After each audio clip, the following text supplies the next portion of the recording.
friends, I'm here. It's been a crazy couple of days. I'm in my sweats. Probably when I'm done with this, I'm gonna go to bed. It's been a long couple days. My husband and I help out with teen Bible quizzing, and we had a district meet yesterday, so I was there early morning until 2. Get home, have to get food ready for Ryan's birthday party and clean the house. And then also, we had to get food ready for the church family Christmas dinner that we had this afternoon, which means we made 2 hams, 2 pot roasts, cranberry salad, pineapple cake, and cheesy grits, which I shared with you yesterday. A lot of people give us weird looks about why we have cheesy grits, but my family, we have them for holidays, birthdays, and special events, because they're so good. And we don't believe in secret family recipes. We believe in sharing the love. So I shared the love with you yesterday. As you can see, we're in a new location in my house. The dining room is that way, and it has the best light of anywhere in the house. And then I also wanted to show off my Christmas tree. Why not? It's Christmas, right?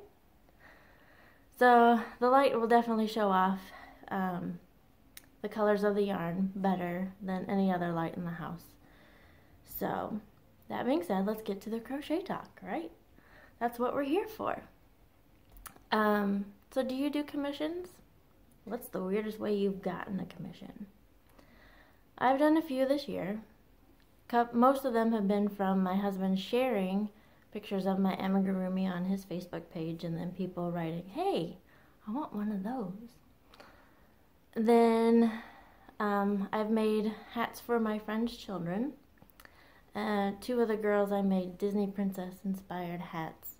And another friend saw them, said, I want a Snow White one. Can you make me one? Sure, no problem. Hats are easy, no problem. But the weirdest way I've gotten a commission, I have to say, is at the checkout line at Menards.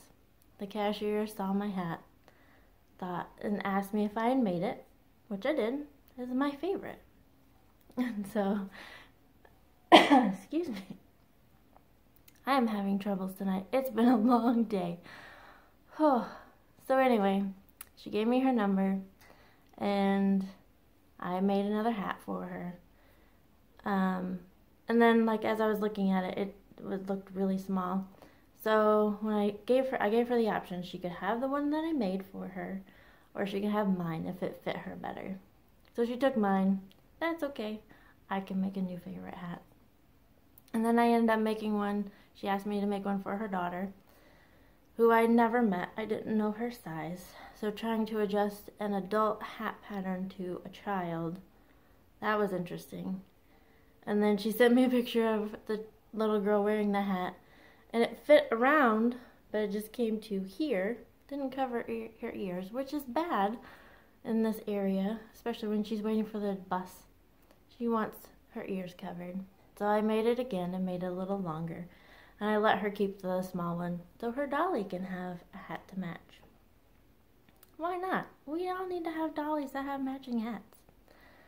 So anyway, speaking of favorite hats, I have a new one I made just a few weeks ago, or a couple months ago. I don't remember. It's been a long couple days, as I've said. Okay, so let me preface this by saying I am a huge fan of Harry Potter. I think it's a great story for little children to, well, not little children, but children to read. And so this hat I call my Hogwarts hat because the colorways are inspired by Harry Potter. So without further ado, oh, I love these colors. It's so gorgeous. So this is all sock yarn. The gray is actually just the Valley Yarns Huntington, which is our sock base, in Gull. It was these are all scraps from other projects that I've made. So yeah, I just like the way it worked up with all these colors. So I faded in the colors. This purpley pink one and you can see the different speckles in it. This is actually named after the love potion, Amortentia, which, I love it. And then I faded into this blue. Oh, this gorgeous blue. This colorway is Rowena's Diadem. Oh, and the dyer for this, the Amortentia, is Bumblebee Acres Farm. And the dyer for this blue is Brew City Yarns. And I love how the different indie dyers can take a concept and how each one interprets it. That's one thing I like about indie dyers. So anyway, my Hogwarts hat. The pattern is the Skipton hat by Vicki Brown. And I did this one differently because when I do a bottom up hat, they never fit because I have a big old head. So I reverse engineered this hat.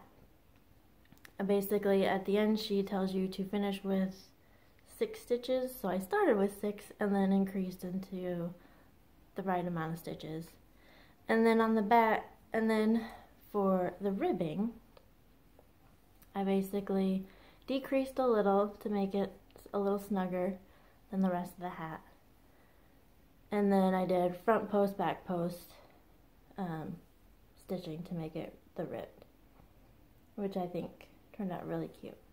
And you can kind of see in the back here where I did my decreasing. So I know that's the back side. And so of course we have to model it now, right? So it's a nice slouchy hat, which I love.